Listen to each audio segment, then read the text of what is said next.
Hello and welcome back to the Easy English podcast.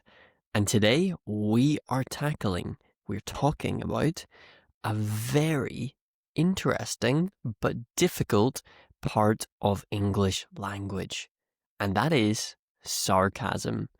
Perhaps it's something that can be quite confusing for you.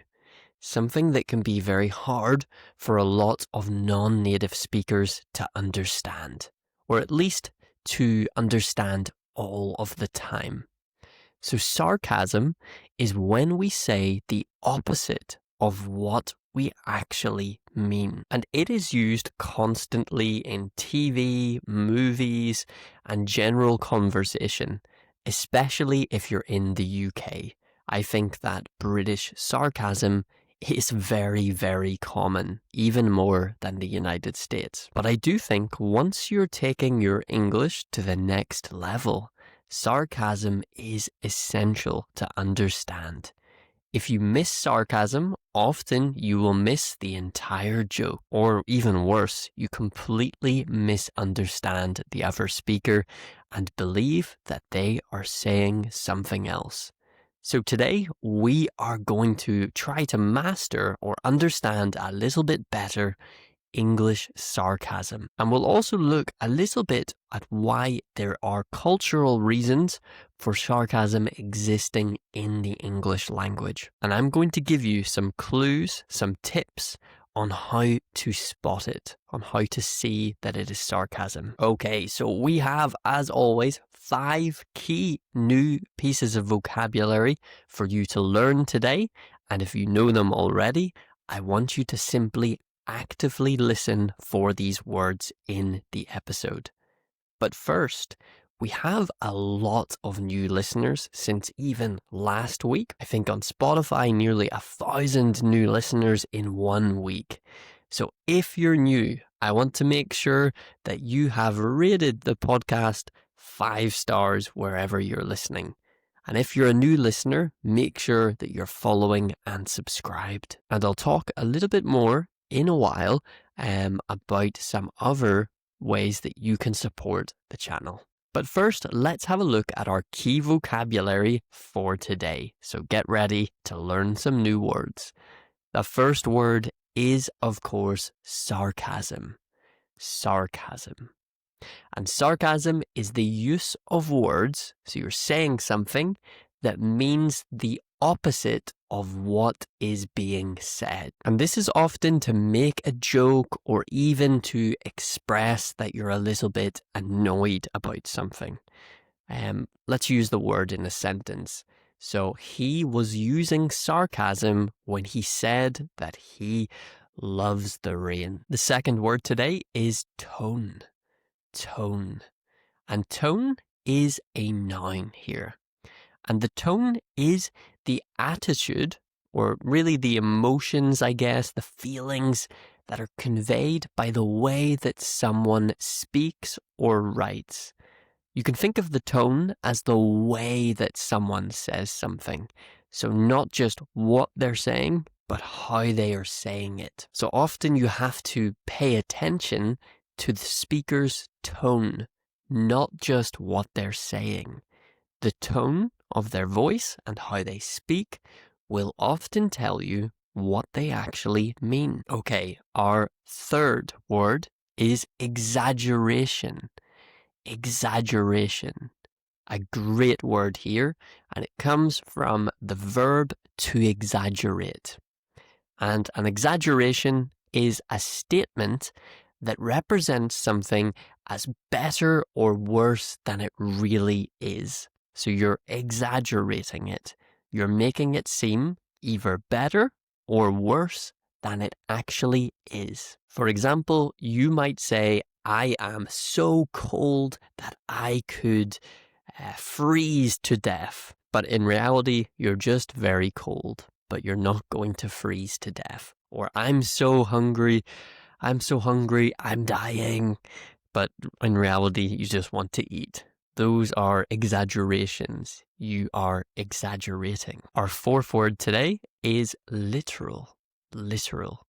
This is an adjective, and literal means taking words in their usual or most basic sense without exaggeration. So that would be when someone is being literal. They're saying it without exaggeration. Or you might say, don't take her statement literally. She is exaggerating, or she is using sarcasm. And our final word, these are hard ones today. Our final word is ironic. Ironic. And this is an adjective as well. And ironic means happening in a way that is contrary, so opposed or opposite to what is expected.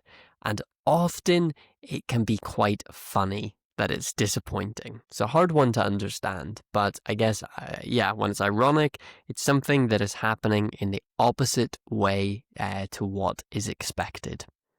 And it's often funny. So, for example, you might say that it was ironic that the safety expert was clumsy, so was falling all over the place. Or the safety expert was dangerous, so the person that is meant to be helping you with safety, they are actually a danger. That is ironic. Okay, so those are our 5 words for today. So, before we look at our main episode, I want to remind everyone that we have an Easy English Patreon. Now, the Patreon is growing quite fast, and we have a lot more content on there than before. We have lots of episodes on there. And now every week there is a second episode of the Easy English podcast every Thursday, which is published only on the Patreon. So if you want that extra content, you can follow or subscribe on the Patreon and support the show. You also get access to the full episode transcripts and PDFs with some questions for each episode to take your learning a little bit further. And that's not only the bonus episodes, but the main episodes too. So if you want to take your learning to the next level with Easy English, make sure that you're supporting the Easy English Patreon as well. And we tackle and look at more complicated topics and different themes there as well. And there's a lot of new things coming very soon. Okay, let's continue with our episode. So, we're going to look first at the cultural reasons of sarcasm. So before we start to actually look at maybe some examples or how to understand it, we're going to look at why. Why does sarcasm actually exist? Well, in English, it does serve a function. So it has a reason, which is, I guess it culturally exists beyond even making a simple joke. And the number one reason is it softens criticism. So it makes a negative point a little bit softer. And in many English-speaking cultures around the world, direct communication can be considered a little bit rude in the case of criticism, so saying something negative about something. And sarcasm allows someone to, in these cultures, express something negative, but in a funny or a softer and more humorous way. Instead of saying, you made a very obvious bad mistake, a friend might say, that was genius, that was amazing, great work. But in this scenario, you both know that it was bad work, that it was a bad mistake. But it allows you to joke about it and express that it was bad without the other person taking it in a serious way. And without the entire conversation being confrontational. So that is one way that sarcasm is important in British culture, but also even in the US, Canada, Australia, and other English-speaking countries. And of course, in many languages, there are elements of sarcasm too.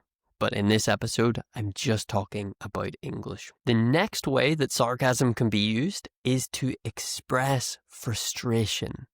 Frustration. This is really the reliability factor. The relatability factor. And it's a way of, sharing a negative experience together. So venting and expressing the frustration, that feeling that you have when you're annoyed about something. This one's very common. I definitely use this one in my everyday life. It's especially common in the workplace, or if you're in traffic, or something happens in public that is very annoying. And it tends to be shared with other people. So for example, if you're stuck in a line, like a really long line with other people, and it's going slow, and you can tell that people are getting annoyed, someone might look at you and say, "Oh, this is exactly what I needed today." So they're being sarcastic here. They're not, it isn't what they needed. They didn't need that today. Or they might say, "I'm having the time of my life. I'm having so much fun." And it's funny because it's not fun. It's the opposite. We can say this is ironic. So this is not about confronting others. This is the second use of sarcasm. It's about sharing a negative experience together. And I think that's actually quite beautiful. It's quite a nice way to use language to connect with other people in public.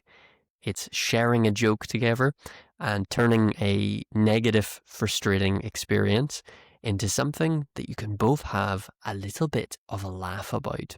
And I think that's quite sweet. The third one is with close friends and family, and it can signal that connection that you have together.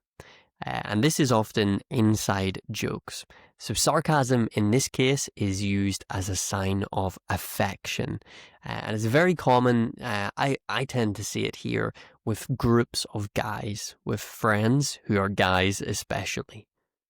I don't want to stereotype based on gender because, of course, there are women as well who are big with sarcasm.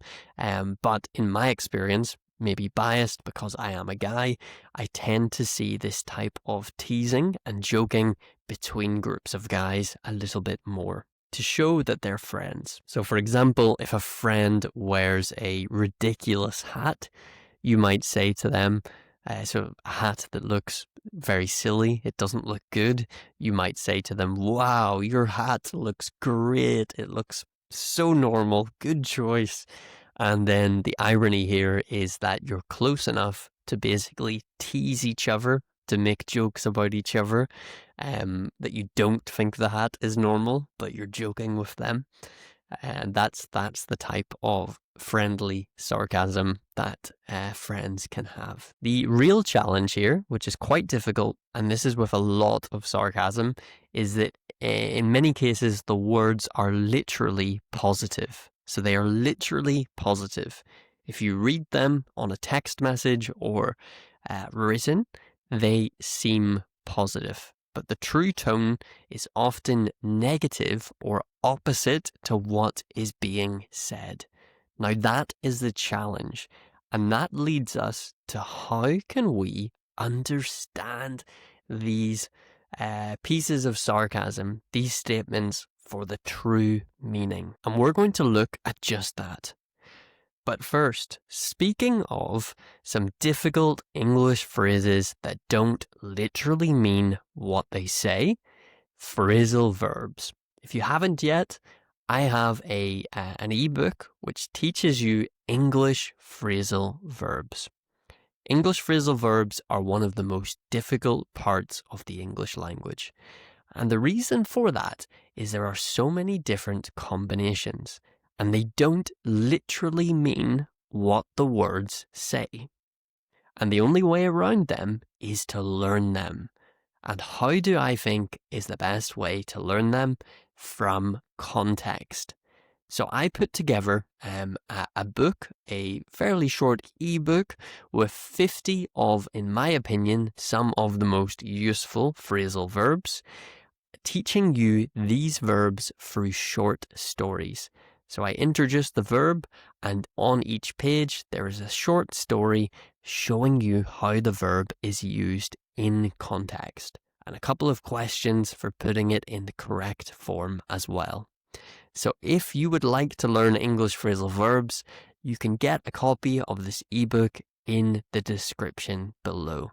So go to the link, you can click it, and you can buy the ebook there and get access to it immediately. Okay, back to our episode. So let's have a look at some of our hints. So how do we know some tips about if someone is using sarcasm? And since the words themselves are misleading, so they're not saying exactly what they mean, you have to rely on some key verbal cues and context signals. So, those are hard words. What do they mean?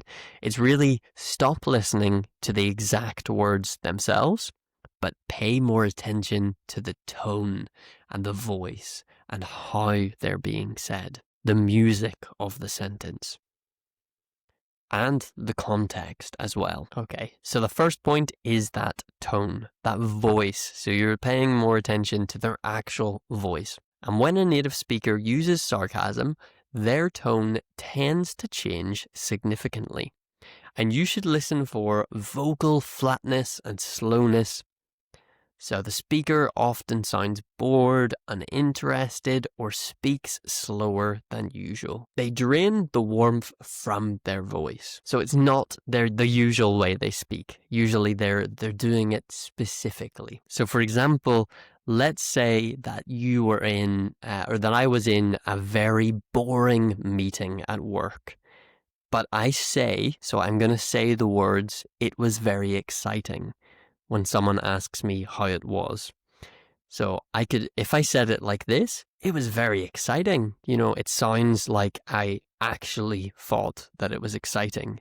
But if I'm being sarcastic, I might say it like, "It was very exciting." Do you hear the difference? It was very exciting. It was very exciting.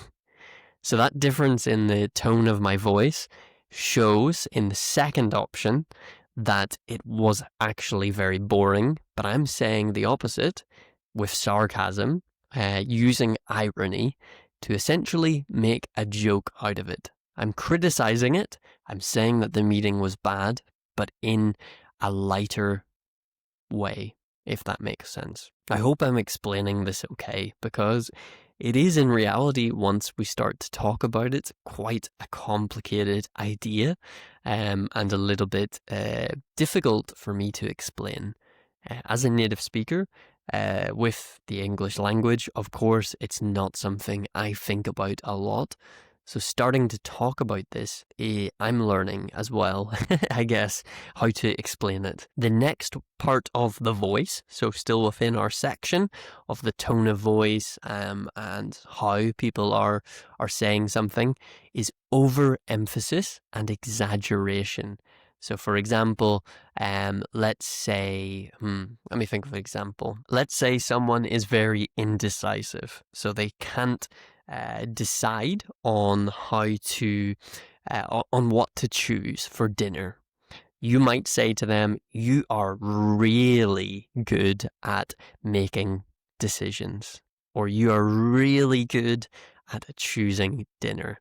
So you can hear that exaggeration, that emphasis on really in a funny way. So I hope you can pick it up from my voice. Whereas if I was saying it seriously, I would probably say it like, "You're really good at making decisions." That difference in how I say it completely changes the meaning. And I think I used it here in this sentence too, but another aspect is what we would call a vocal drag. It's when we extend a word, particularly a key word, and that can show sarcasm as well. It's usually with the vowel in the word. Like, let's see, for example, like if it was a bad idea and instead I say it was a good idea, I might say it like, "That was a good idea." You hear that extension on the vowel? That's a way of almost telling the other person that I don't mean it, that it's a joke. Okay, we're getting there. We're doing well, I think. There's a lot of information and I hope you're learning. But the second aspect, the second main category, there's only two, don't worry, is the context. And this is one of the tips and hints.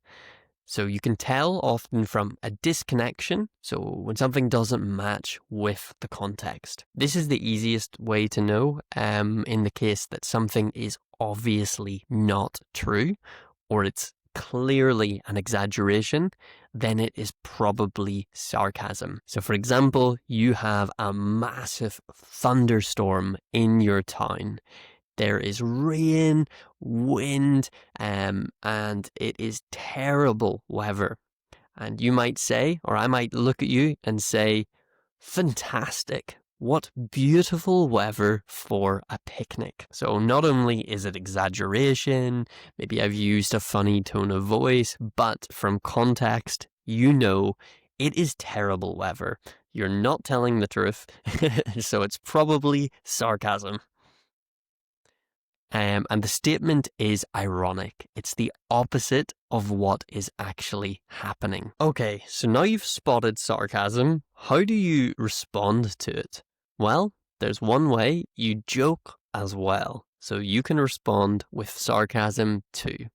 If someone says, that was a really exciting meeting, you might turn back to them and say, yes, the best meeting of my life. So you've got a lot of options. You can continue to joke with them, or if you're not sure if it's sarcasm, you can just ask the person, like, are you being ironic or are you being sarcastic? And they'll probably tell you. Save that for if you're really stuck. So I hope today has helped you to understand a little bit more about sarcasm. I've given a lot of examples. We've looked at a lot of words as well. Not only the keywords that we've learned at the top, but rather the beginning. But we've looked at some ways to be able to identify sarcasm too, and a little bit on how to respond. So let me know. And I've actually forgotten about our listener spotlight today with all of the talking that I've been doing. I'm a little bit tired. But what I will do is I will ask you a question. We will do a listener spotlight next week.